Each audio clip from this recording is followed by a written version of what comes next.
Welcome to Rich Thoughts, Poor Jokes, the podcast where meaningful conversations about mental wealth meet a healthy dose of humor. Each week, your hosts, Dr. Roxy Reef-Cole-Cook and Dr. Stephanie Ellis, two of Houston's most respected doctors of counseling and psychology, coach you on the path to mental wealth. They will not just inspire, but entertain you while empowering you to elevate your life. Welcome back, listeners. We are going to dig some more into sleep. Today, we're going to try to share with you maybe some alternative ways to think about sleep.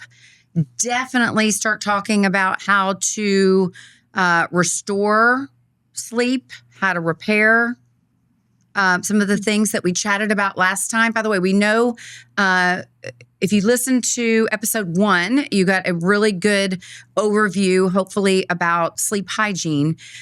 We know it's a lot of information. I just want to quickly, before we jump in today, say that we understand it's a lot. As you're making some adjustments, try one thing, try two things, right? Make an adjustment in an area and then just kind of see how that feels and whether or not you wake up feeling rested. That. And maybe we're going to save you guys like a couple $1,000s today because, well, what we want to talk about is there is a hands down, the best, no questions about it, procedure for fixing things like insomnia that you could pay, a board certified behavioral sleep medicine person, right? A bunch of money to talk you through. We're going to talk you through the basics of it today so that you can, if maybe sleep hygiene is not getting you all the way there, or you want, this is, believe it or not, maybe even a little bit easier way to think about repairing sleep problems than just sleep hygiene. So that's what we want to give you today. Absolutely. And for those of you, any of you that have gone to see a counselor, a therapist before, you may have heard of a term called CBT, cognitive behavioral therapy. Most therapists utilize CBT. At least a practices. Yeah. And so we're going to, I just want to give you, if this is something that's brand new to you, just a baby little tidbit start of what CBT is.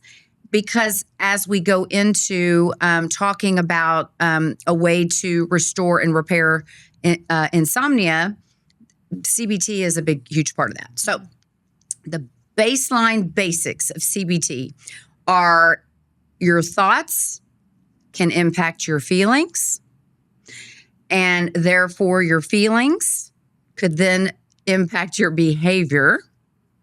And then your behavior, if you want that to be different and change, we need to start and reframe our thoughts that will need to change. And then that will then hopefully change how we feel, which will then impact our behavior.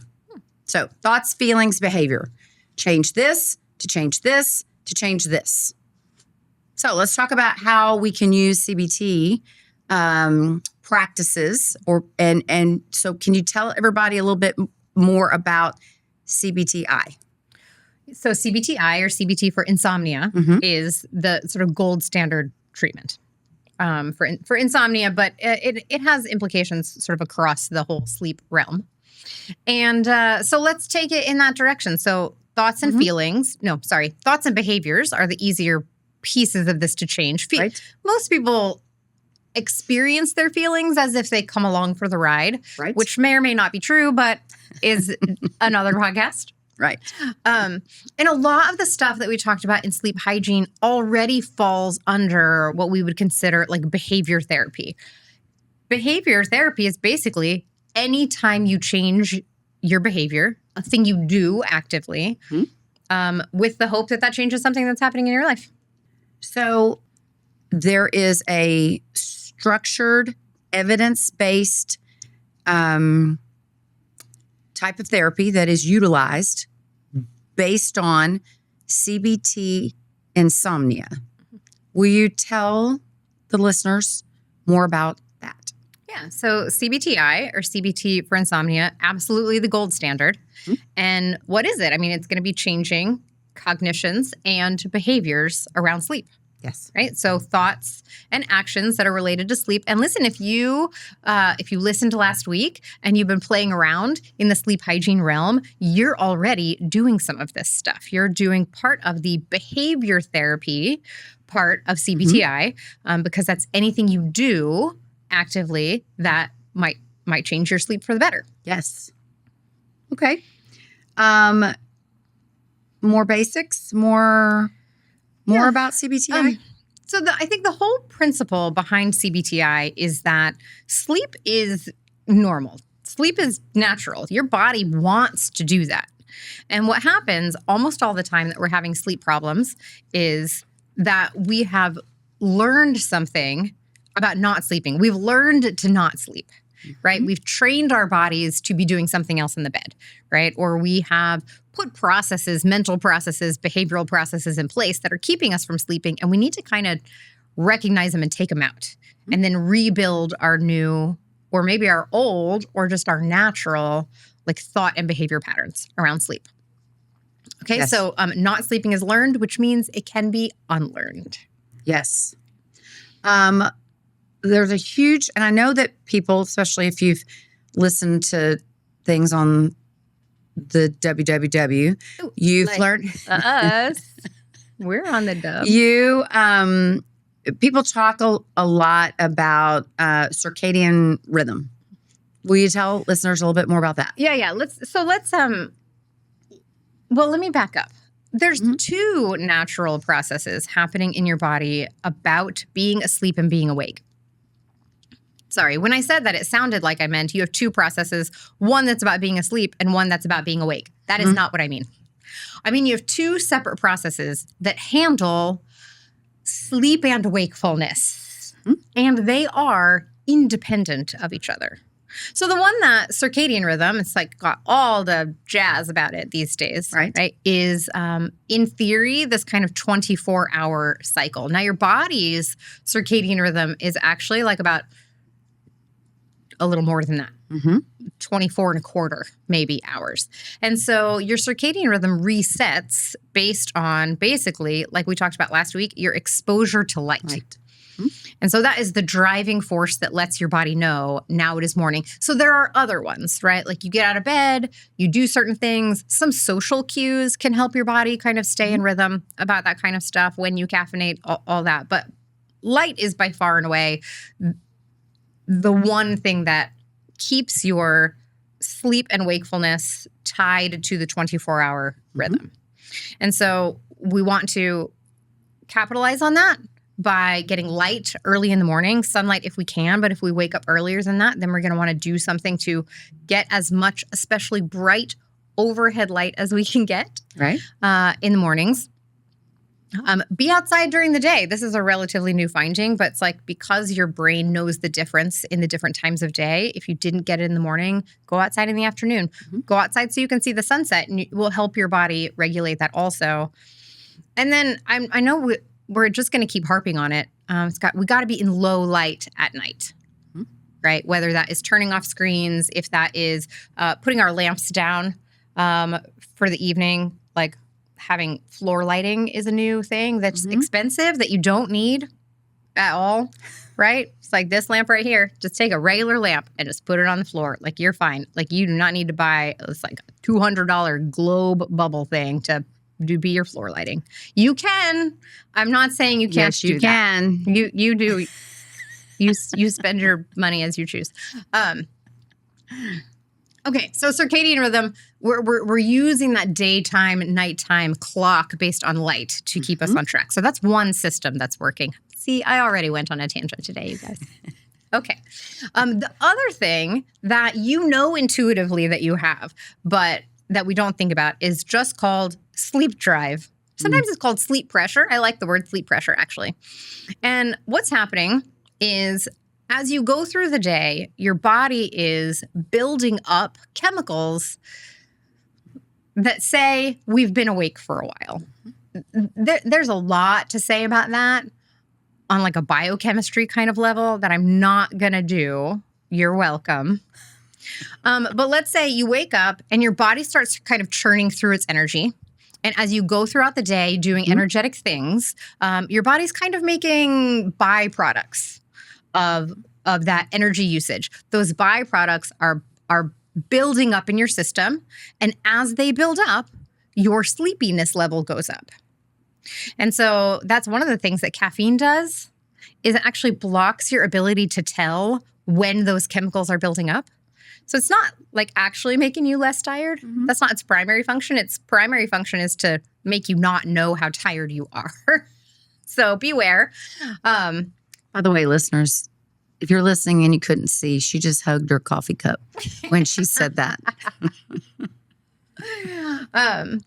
Plenty of good ways to use caffeine. Maybe we'll talk about that more specifically. But this sleep drive is a separate thing from your circadian rhythm. It's functionally just about how long you have been awake. Right? And in a perfect world, we get these kind of in sync with each other. Right? So it might be when you have difficulty sleeping or staying asleep or that kind of thing, one or both of these has gotten a little janky. Yeah. Can I just summarize a bunch of that you said? Yep. Circadian rhythm. Okay. Light, awake. Dark, sleepy. Love it. Perfect. Okay. Also, the longer you stay awake, the more tired you get. Surprise. Exactly. All right. What about stimulus control? So CBTI has a couple of big core pieces. Yes. One of them is stimulus control, which is, we would say, reconditioning the bed for sleeping. So we talked about that quite a bit last time. What are some of the things we said about making the bed the place your body knows is for sleep? Absolutely. We said, first of all, the opposite. Make sure you're not doing these other things in your bed, because your brain will start to think, oh boy, get in bed, time to scroll, get in bed, time to work, get in bed, that kind of thing. So things we're not doing. Yeah, that's the primary one is sleep in the bed. Don't do other stuff in the bed. Right. Except for good sex. We did say that. But it's honestly, it's more of an allowance because so many people think that bed is the place for sex. Right. You know? So it's just like, fine, if you have to. Go back and listen to our first series if you want to know more about that. Yes. Okay, sleep in the bed. Don't not sleep in the bed. Right. And then we said there are a bunch of other things that go along with that. How can I get my body tired before I get in the bed? That's some stuff in the sleep hygiene the realm. preparation piece. Rituals. The sort of relaxing pre-bedtime, teaching my body about what's coming up. Bedroom stuff. That's it. Darkness, maybe coolness if that works for you. Making your bed a good place for sleeping. Yes. Another piece of CBTI. Yeah, so that's the one we really covered for you a lot in detail last time, if you didn't hear it. Yep. There's probably two more big pieces. One is what's called sleep consolidation. Honestly, I think we used to call this sleep restriction, but I don't think people like that word. So I guess maybe we just renamed it over time or something. Because sleep consolidation, which is the idea that almost all the time, especially if insomnia is the problem, you are spending a lot of time in your bed that you're not sleeping. So consolidate that. So the idea is first you make a diary. So spend the week, write down you don't have to be a crazy person here. Just write down what time you got in the bed. You actually, people are pretty decent at knowing what time they fall asleep. So in the morning, just write down what time you're pretty sure you fell asleep and what time you woke up. Just do that. Right? If you wake up and you spend a couple of hours in the middle of the night, woken up or whatever, put that in too. So you want to find out over the course of a week or so, how much time am I actually asleep? Like I am asleep for 6 hours and 15 minutes on average. Okay. All right. Okay. Here's the part that everybody hates. You have a new bedtime rule, which says if you previously been getting 6.25 hours of sleep, and your absolute last ditch wake up time to get to work on time is 6 o'clock, you don't even get in bed until midnight. So the idea is if your body knows already how to sleep well for 6 hours, instead of breaking that up, we're just going to squish it all together. We're going to consolidate it. We're going to say the amount of time you get to spend in bed for a couple days is just a little bit less than the amount of time you know that you can sleep. Okay, it's like a jump start to this thing that you could do slower maybe with all the sleep hygiene stuff is I was just like, okay, well, I'll be really sleepy by then. And I might just be able to get in bed and sleep that amount of time. Okay, over time, as you do that, if that's not working, right, consolidate it a little more, consolidate it a little bit more, right? Once you are getting in the bed and you're sleeping, and again, maybe not even the whole sleep period doesn't have to be without a potty break, right? But you're basically sleeping during that whole period. Then you can start easing that out again, right? Until you have like a nice juicy sleep period, but you're sleeping for more of it. Yep. I know it seems counterintuitive, but that's what really works. Beautifully stated. So one really huge part, again, those of you that have done therapy, been in therapy, you've probably heard your person say something about cognitive distortions. And this is a huge, huge part of this. And you mentioned this in the last episode, which is the example was I get in bed and I'm not falling asleep. And then I go, oh my goodness, now it's 11:30. Oh my goodness, now it's 11:35. It's 11:45. I'm only going to have this amount of sleep now. And that's working against you hugely. So this idea is catastrophizing does not benefit. It's only going to work against you. This is one of my favorite therapy words, by the way, catastrophizing. Yes. Like, yes. If I don't fall asleep right now, what is my day going to be like tomorrow? How am I going to do? It's going to be a nightmare. It's just going to be awful. I'm going to be eye baggy and everybody's going to know. And I'm going to be, I'm going to fail my meeting. And it's just kind of like a be life ending. Yes. And even people who do not catastrophize much during the day, for some reason, because of what I call bed brain, but everybody catastrophizes more at night. Like, oh, I can see that. You know what I mean? Yes. You kind of like keep it together during the day, especially if you've had a good sleep, but you're tired. You're kind of like supposed to be asleep, and it somehow it seems more real. For sure. That if I don't fall asleep, do you believe that some of that has to do with the fact that now everything is slowing down and you're not busy, or forcing yourself to be busy and doing things. Yeah. So now you're just in your thoughts. Yeah, absolutely. Okay. And in the absence of other stimulation, if you're awake, you will make stimulation for yourself. Oh, yes. Right? So you're going to like a sensory deprivation tank, and you will start having hallucinations. All the sensory hallucinations. And so bed is a little small version of that. So listen, don't believe anything you tell yourself between 11 and 5. Don't believe anything you tell yourself between 11 and 5. And here I could tell you. It's negative. That's negative, right? I mean, if you tell yourself, I'm awesome, I'm amazing, you don't believe it? You're not supposed to believe it? I'm going to suggest, seriously, if you have an idea and you're sure it's brilliant and it happened between 11 and 5, you check with another human person the next day. Don't you take a brilliant idea into a meeting that you had at 2 o'clock in the morning, because it's more likely to be crazy. I'm not saying it definitely is, but it is more likely to be crazy, y'all. And also, most people aren't having that. Occasionally people do. Side note, maybe we'll cut this. I decided one time in the middle of the night, right before I went on my internship, that I was going to go by the name Stella. I was totally sure that was a great idea. I was the amount of sureness that I had about how good this was going to be is out of this world. And thankfully, I did not do that. Oh. Now I have a dog named Stella. So everything in my life is fine. Why? Because I did not trust what I told myself between 11 and 5. Now, most people aren't having those kind of brilliant ideas. Most people are.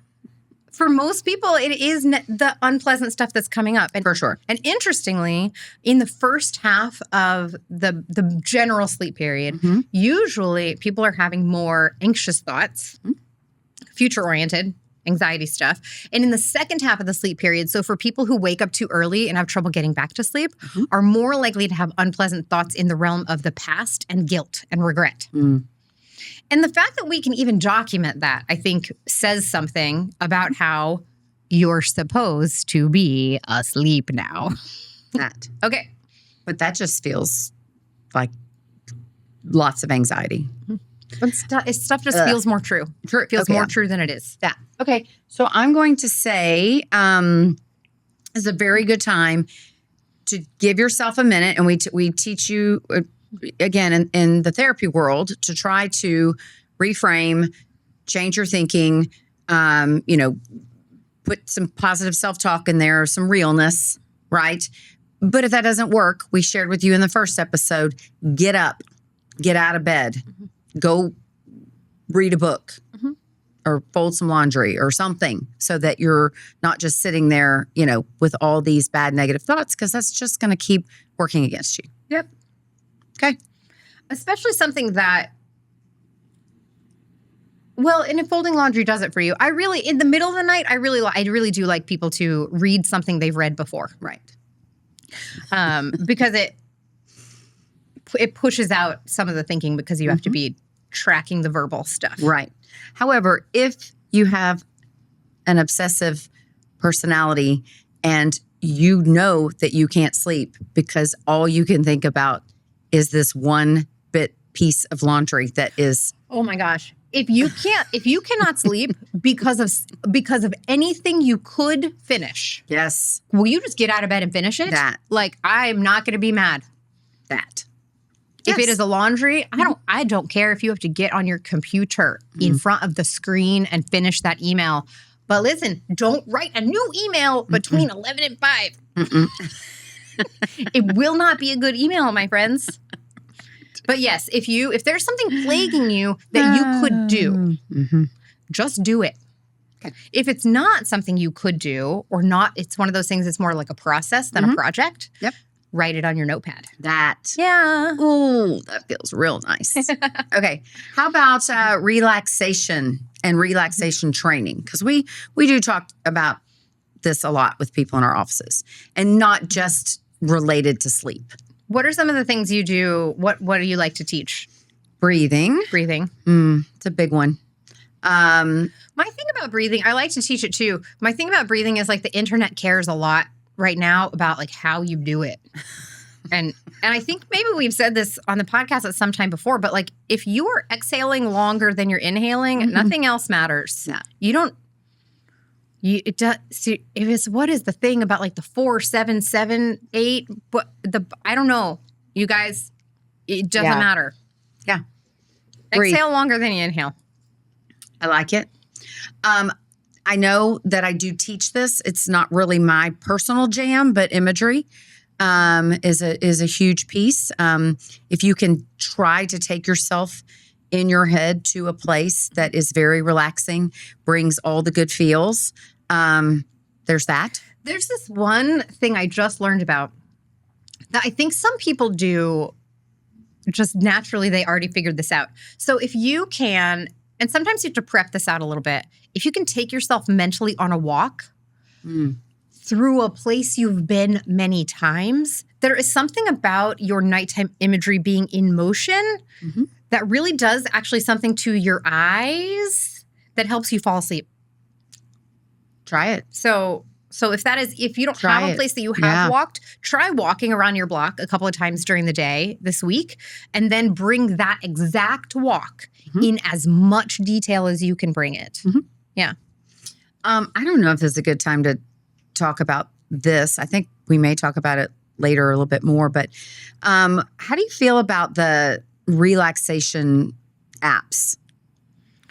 White noise, the apps that play pink sound, brown sound. I personally do not like pink sound, but that is just a personal preference. I like brown noise. I don't know. I don't hate them. Okay. If that's working for you and it's not stressing out your bed partner, cool. Okay. Cool. Yeah. I really, you did not sell anyone on that. I don't, well, what? I don't, it's just like one of those things. I don't know. I don't hate it. It's not, there's just not a magic thing. There's not like a magic binaural beats that's gonna like put you into sleep and make your sleep twice as restorative and all that. However, kind of if your stuff, brain tells you that it is, and it does work, do it. If that works for you, do that thing. Love it. Progressive muscle relaxation. You ever teach that? For sure. This is something, PMR is something that you could definitely learn on the internet. Just look up the right term and you'll get something that is basically correct. Some people do it. Tell everybody what it is if they don't know. Yeah, PMR. PMR is like from head to feet or feet to head usually.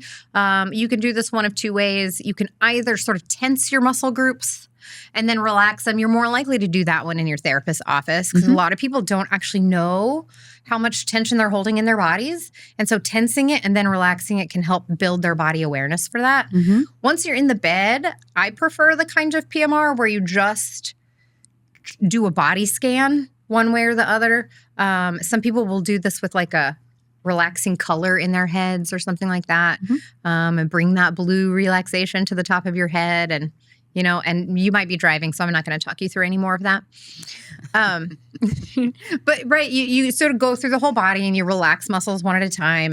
And most people, once you start doing that or you have a good practice of it, don't get very far before they're asleep. Yeah. Actually, so. Yeah, I think that's a great one for sure. Okay. There's something that I've heard you say before that has to do with sleep being like a cat? Oh, yeah. If you have not listened to one of our previous episodes about sex, which was titled Cats Don't Like Leashes, it was all built around the idea that some of the things that we do with our bodies that are natural need to be welcomed and allowed, like orgasms, rather than demanded. And sleep is one of those things. So sleep is also more like a cat. The harder you try to go to sleep, and I know you all know this, and you're laying in bed with your bed brain, looking at your clocks, demanding that you go to sleep right now, it does not, it does the opposite. Exactly. Right? So with all of this stuff, and so again, so CBTI has these big basic components. One is stimulus control. That's all that sleep hygiene stuff and making your bed a good environment and keeping the bed just for sleeping. There's that sleep consolidation piece for people who really need it, where you restrict your time in bed to the time you know you can be asleep and then gradually work it out, right? And then all that thinking stuff, catastrophizing. This piece is sort of like, it's almost performance anxiety that we're talking about here, right? This demandingness or the like, why can't I? What's wrong with me? You're right. How's it going to go? Have reasonable expectations with yourself. Yeah. That's right. Wonderful. Okay. So don't try too hard. Definitely not. And we're going to ask you and continue to ask you to be your own scientist in all of this, right? I mean, you really do. Nobody's wired exactly the same. And so, you need to think, analyze, journal, jot some things down, whatever you need to do to figure out what works, what doesn't work, what do I notice that I'm doing or not doing to help my sleep be better. Curious, but not demanding, right? Because I don't want to be guilty of convincing you that you need to do all of this stuff perfectly. You don't. Right. So perfection's not the goal. You got it. All right. So we're going to talk more about all of this. We talked about some of it in the first episode. Most basic sleep concerns. Get to sleep faster. That stress of that. Waking up in the middle of the night.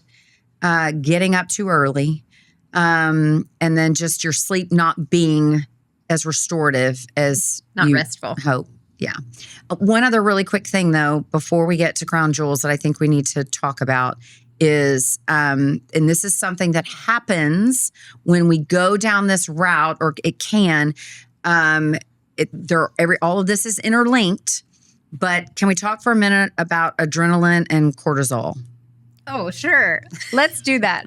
Because it's all, we kind of skipped over that, right? In relation to, this is real chemical stuff that is happening in our bodies. And when we go down this catastrophizing road, or we have unreasonable expectations, we're going to work against these natural chemicals. Well, and I think we have like the Descartes problem, which is where people think, you just said it just now, like, oh, these are real chemical things, as if your thoughts are not real chemical things. No, your thoughts are real chemical things. Yes. Right. And your stimulus control, those are real chemical things. All of that stuff is impacting your physiology. And if that feels more real to you, then yeah, let's talk about that a little bit. The main thing I guess I want people to know. So first of all, your cortisol is supposed to go up in the morning. It's supposed to actually peak in the morning. And that helps you sort of get up and get going in the day. Right. But it is sort of the enemy of sleep. Cortisol is one of those, you guys know, at least the sort of internet version of what cortisol is, which is like that it's a stress hormone. And that's not true. So, and I think in this case, it's probably okay to think about it that way. And so the best way to sort out the cortisol piece of this is sleep regularity. That's that waking up on time. It's getting the light in the morning. It's do the day, like have a good productive day. Have you've gone to bed, but you've been lazy all day and then you can't sleep? Oh, because you kind of didn't use your body's resources the way they needed to be used. Adrenaline is a tricky little devil, though, that I want to make sure that we talk a little bit more about, which is, so catastrophizing will do it, right? So thinking anxious thoughts will like give you a little trickle of adrenaline. Waking up in the middle of the night, waking up from a nightmare specifically, waking up with middle of the night anxiety or panic, or just waking up in the middle of the night, and being very upset that happened, will give you a little burst. For sure. By the way, those are things like heart rate going up, blood pressure going up. That's going to happen when the adrenaline, the epinephrine. Same thing. Epinephrine and adrenaline. Same thing. Just sort of like depends where your science legacy is from. Right. Which word you use. That's true. One's a more American word, one's more European. Right. But that is what's occurring, especially the nightmare thing. So I was thinking of that, like, so people could relate to this is what's happening. Adrenaline, heart rate, blood pressure, your energy like when shoots up. When your cortisol peaks in the morning and you wake up, you don't bolt up. You wake up and you still like have a good stretch, but you just feel rested and alert. When adrenaline wakes you up, that's when your eyes have like flown open. Right? Yeah. So that bolting up, so here's what's happening. Once the adrenaline's out, this is like literally some chemicals coming out of your adrenals, which are these glands that sit on top of your kidneys. And once it's out in your bloodstream, friends, it's out in your bloodstream. And if you do nothing so the first thing you should do is not make stuff worse. Right. So when it happens, if you panic more, if you fill your head with a monologue about how bad everything's going to be, the catastrophizing, if you let that run amok, it does get worse. If you do nothing to make it worse, if you have your like sort of perfect sleep behavior and you're following all of our instructions and you remind yourself very gently that waking up in the middle of the night is no big deal, and you do a little journal of your nightmare in your dream journal, and you allow yourself the space to have had a awakening and not catastrophize about it, the adrenaline is still in your body for a certain amount of time. Like it has to all get functionally like used up or broken down, right? I think it kind of like, I'm about to say something and then people are going to know that I'm not a kitchen person, but I think that bread is like this.